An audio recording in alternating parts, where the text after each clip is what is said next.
Hey everybody, what's happening? This is Faye Renee. I am back with a bombastic episode 2 of Power Book 3, Raising Kanan. My God, reaping and sowing. Let's break this mother down, okay? Let's do it. Okay, last week when we left off, Detective Howard and Unique warned Rock that Kanan and his crew had a price on his head, particularly Kanan. Mama was worried, rightfully so, because the street was going to avenge the killing of Buck 20 no matter what. So she went and had another meeting with Unique, and he made it clear. This is the language of the streets. I can't stop it. They're not going to let it go down like that. And you should have known your boy was made for the street, with DEFCON being his father.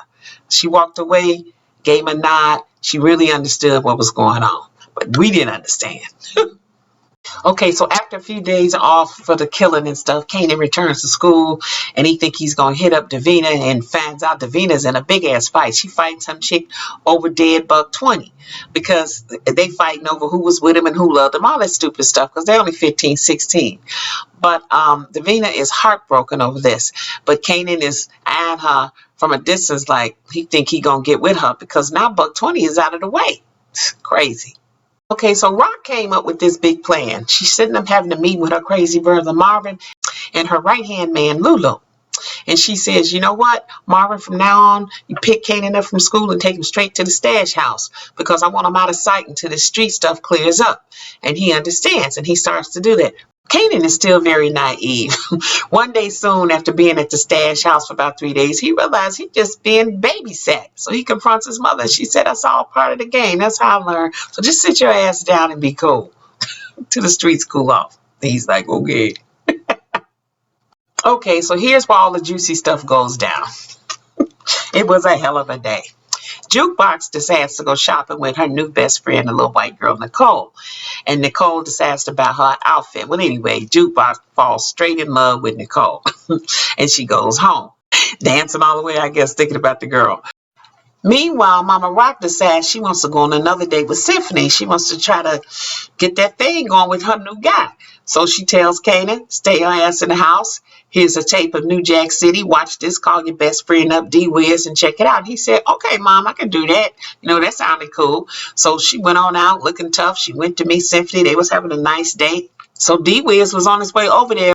But Lulu drove up and said, hey, D-Wiz, get in the car. We're going to meet Kanan at the club. And D-Wiz was like, really? He said, yeah, man, you're going to have the time of your life. So Lulu takes D-Wiz to the club, buys him a prostitute, probably his first piece, and he's tearing it up in the back and freaking out like, woo, I'm 16. And meanwhile, Momma Raq over at Symphony place at the same time, putting the moves on him. And Symphony said, hey, I thought we was going to take it slow. You know, all gentleman-like and handsome.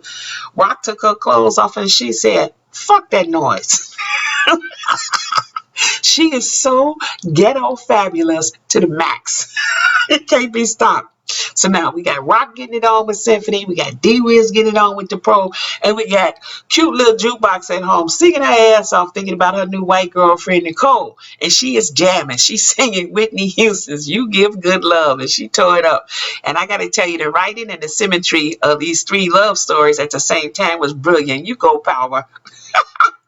Now, Goofy Marvin is down there at the club sponsoring a party, and he fall in love with the white girl, you know, the girl that lost Bella, the dog that fried in the microwave last week. So she and Marvin is getting it on now. Meanwhile, Lulu is ready to leave, and he sneaks out the back door with his little young protege, D-Wiz, and D-Wiz is all happy. When all is said and done, you realize that Momma Raq and her right-hand boy, Lulu, have set D-Wiz up to take the fall, to give the streets what they looking for, a body.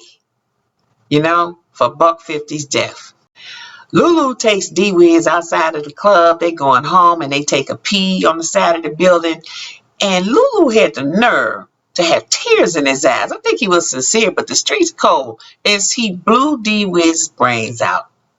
And then he called in to his boss lady, Momma Raq, with 2 words. And she landed up with Symphony.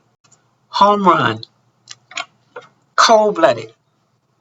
I knew that goofy D-Wiz wasn't long for this world. But damn, they got rid of him in the second episode. Oh.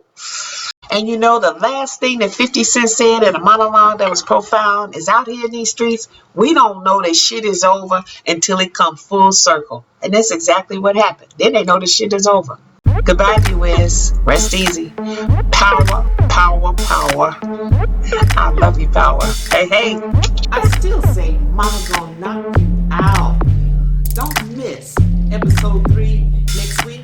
Power Book 3, Raising Kanan. First off with Faye Renee, I'm going to break it all down. Check you in. Bye.